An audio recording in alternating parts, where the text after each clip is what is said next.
Here's a paraphrased version of the script, condensed while preserving the core narrative, themes, and tone in September 1943.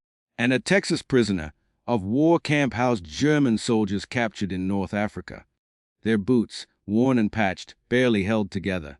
And they leaned against a fence, laughing, not at their own hardship, but at the clunky American Army shoes offered by their captors. To them, the broad, rubber-soled shoes looked like peasant clogs, unfit for a disciplined army. This defeated us. One soldier mocked, sparking chuckles among the others. And they saw the U.S. military as unsophisticated, a far cry from the elite Wehrmacht. Days later, the mood shifted. Assigned to labor outside the camp, and the prisoners were issued these American shoes. The leather molded to their feet, the cushioned soles eased long hours in the fields. Lauder faded, and one prisoner stared at his shoes, as if they'd betrayed his pride. Another laced his pair tightly, silently appreciating their comfort, and the barracks grew quiet, heavy with unspoken realization. These simple shoes humbled an army that prided itself on discipline and engineering, and the Germans' polished, iron-nailed boots, symbols of Prussian tradition, had carried them confidently across Europe. Yet, in the Russian snows, and those boots cracked, leaving soldiers with frostbitten feet wrapped in rags. Meanwhile, American shoes, plain, mass-produced, and built for endurance, kept men standing. The U.S. Quartermaster Corps understood what Germany overlooked, and wars are won not on parade grounds but through grueling campaigns. In 1943, American factories churned out over 12 million pairs of Army shoes annually, and standardized and replaceable. German supply lines, strained by shortages, produced boots that failed in harsh conditions. And diaries revealed soldiers binding their feet with whatever they could find. In Texas, the prisoners felt this contrast with every step. The American shoes, once mocked, became objects of reluctant respect. A confiscated diary from a German mechanic noted, "We laughed yesterday, but today we all want another pair." Another prisoner, a veteran of the Eastern Front, whispered, "If we had these at Stalingrad, and perhaps the winter wouldn't have claimed so many." The words silenced the room, and an admission of the righteous failure to prioritize its soldiers' survival. The shoes became more than footwear. They were a clash of ideologies. And Germany's obsession with appearances couldn't match America's focus on practicality. By 1944, prisoners stopped mocking the shoes, quietly competing for newer pairs. On work details, they moved freely while their old boots split and blistered. American guards, wearing identical shoes, casually mentioned their durability, a stark contrast to German soldiers scavenging boots from the dead in Russia. A letter from one prisoner, and intercepted by camp officials, admitted, "The shoes are plain, but they carry you far. It's humiliating, but the Americans know how to care for their men." The tours of American factories deepened the lesson. In Detroit, prisoners saw conveyor belts producing thousands of identical boots daily, a scale unimaginable in Germany's struggling workshops. One whispered, "This isn't an army. It's a factory with rifles."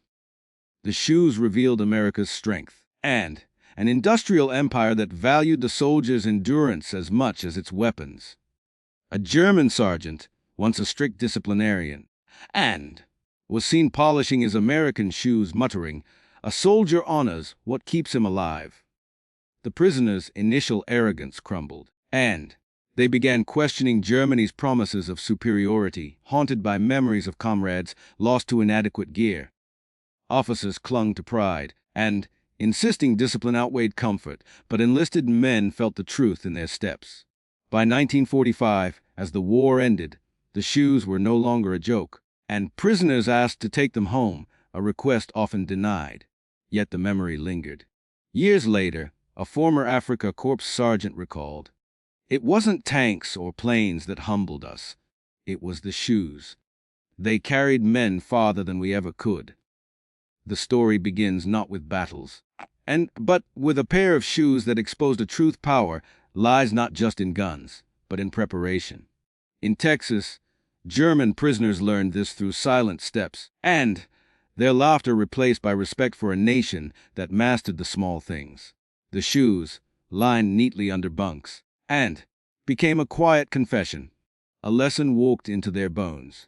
History's sharpest truths often hide in the smallest details, and here, and in something as ordinary as footwear, lies a story of pride undone by practicality, and of endurance outlasting arrogance. Here's a continuation of the paraphrased script, extending the narrative while maintaining the tone and themes, and crafted to fit an additional 20 minutes of storytelling without showing time or timestamps.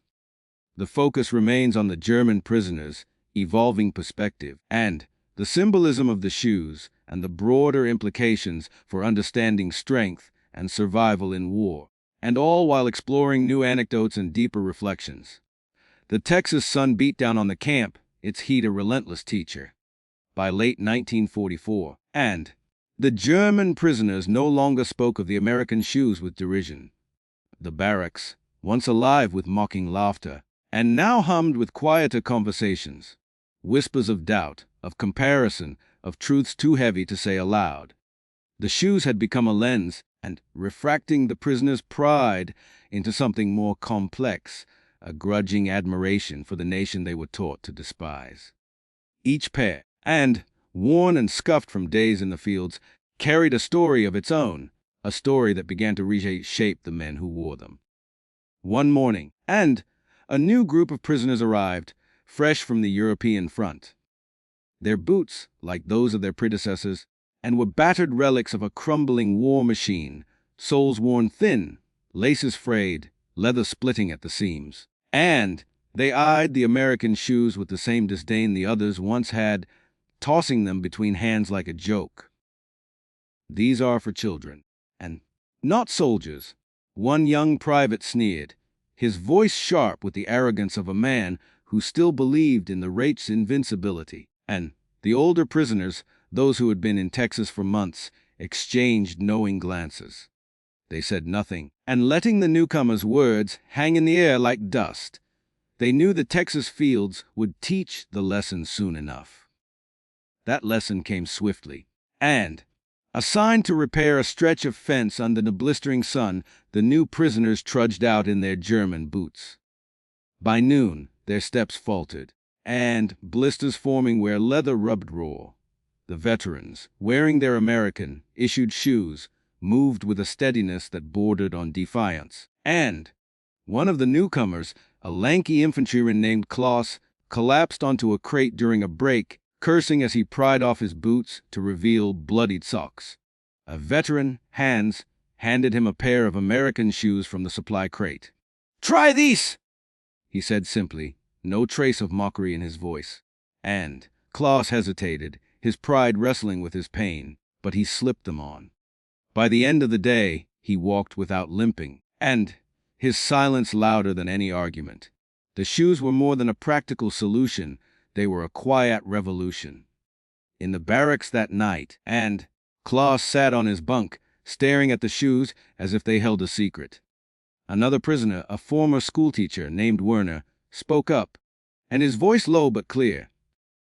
"It's not just the shoes," he said. "It's what they mean.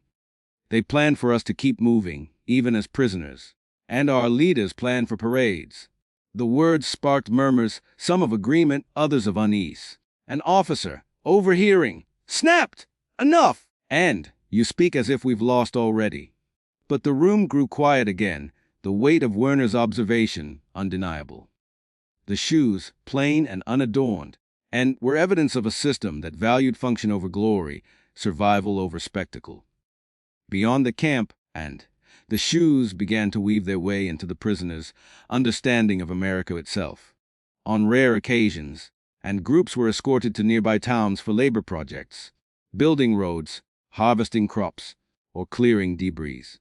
The locals, curious about the Germans, and watched from a distance, sometimes offering water or a nod of acknowledgement. One day, a farmer, weathered and sun-browned, noticed a prisoner, Otto, and carefully adjusting his American shoes before a long shift. The farmer chuckled. Those are good, aren't they? My boy's got a pair just like Marching somewhere in France. Otto, who spoke halting English, nodded, unsure how to respond. And the farmer's casual pride in his son's shared footwear struck Otto as strange, almost intimate. Back in Germany, boots were a soldier's burden, and not a point of connection with civilians.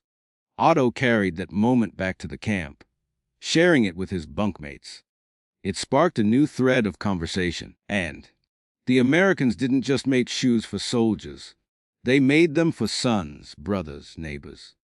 The prisoners began to notice other details, and the guards' uniforms, though plain, were clean and replaced regularly. Their rations, while simple, arrived on time every day, and the contrast with their own army's dwindling supplies gnawed at them. A letter, later confiscated, captured the shift. A prisoner named Fritz wrote to his sister, even the guards eat better than we did on the front.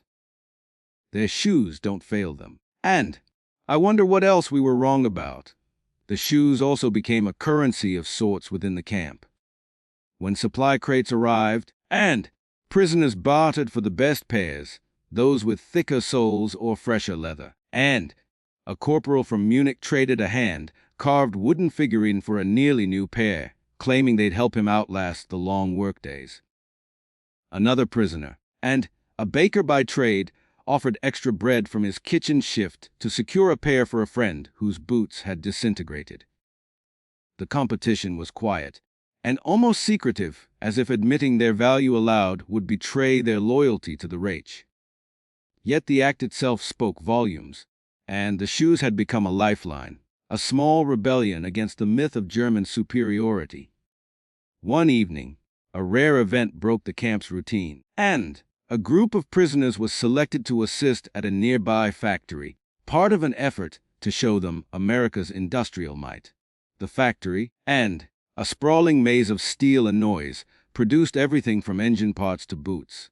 The prisoners watched, stunned, as machines stamped out soles with mechanical precision, each pair identical to the last. A worker, noticing their stares, grinned and said, "And we make enough to shoe the whole world twice over." The prisoners didn't laugh. They saw, in that endless rhythm of production, and the scale of a war they were losing, not just on battlefields, but in the quiet efficiency of factories far from the front. Back at the camp, and the visit lingered in their minds. A prisoner named Paul, a former engineer, sketched the factory's machines in a notebook, and his hands trembling as he worked. "This is why," he whispered to a friend. "They don't just fight, they build. They plan for years, not moments." His friend, a grizzled sergeant, nodded slowly. "Our generals plan for victory. Theirs plan for survival." The shoes, and once a punchline, were now a symbol of that planning, a reminder that wars were won not just with courage, but with foresight. And the psychological toll deepened. Some prisoners clung to their old boots, refusing the American pairs out of stubborn pride. One officer, and a captain named Dietrich, wore his tattered German boots until they fell apart, insisting they were a soldier's true mark. But even he couldn't ignore the limp that slowed him, the pain that kept him awake at night.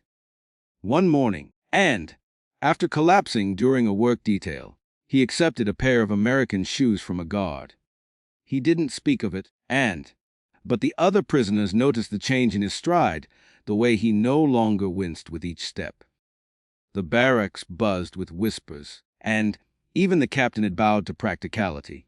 By early 1945, as news of Germany's collapse trickled into the camp, the shoes took on a new weight, and they were no longer just tools for survival. They were relics of a lesson learned too late. During a rare moment of candor, a prisoner named Ludwig, and a former university student, spoke up during a work break. "We thought we were the future," he said, kicking at the dirt with his American shoes. But the future is in these. In caring for the man who fights, not the image he projects." His words, overheard by a guard, and were reported to camp officials who noted them as evidence of shifting morale. When the war ended, the prisoners faced repatriation, and many packed their belongings with care, their American shoes tucked under bunks or hidden in sacks, as if they could carry the lesson home. And most were forced to leave them behind, camp rules forbidding their removal. Yet the imprint remained. Years later, in memoirs and interviews, former prisoners spoke of the shoes with a mix of shame and reverence. One, a tank commander named Wilhelm, wrote in 1965, "I mocked those shoes in Texas, but they taught me what Germany forgot: a soldier is only as strong as the ground he walks on." The story of the shoes spread beyond the camp, and carried by guards and workers and overheard the prisoners' whispers. It became a quiet legend, and a tale of how something as mundane as footwear could unravel an ideology. The German prisoners, once proud of their polished boots and iron discipline, and returned home with a different understanding of strength. It wasn't in the gleam of a parade or the roar of a tank. It was in the steady, uncelebrated work of keeping men standing, step after step, through the long march of war. The image lingers: a Texas dusk, 1945, and the camp silence save for the creak of bunks. Rows of American shoes, worn by men who once laughed at them, line the floor. No speeches, no battles, and just the quiet truth of endurance. The prisoners, their pride softened by reality, lace up each morning, and carrying the weight of a lesson they'll never forget. The shoes, plain and sturdy, stand as proof that the smallest details can shift the tides of history, and that care for the ordinary can outlast the grandest illusions. What do you make of this, viewers? Is strength in a nation's symbols, or in its quiet care for its people? Share your thoughts, for in these questions, whispered in a Texas camp decades ago, and we find the echoes of history still speaking today.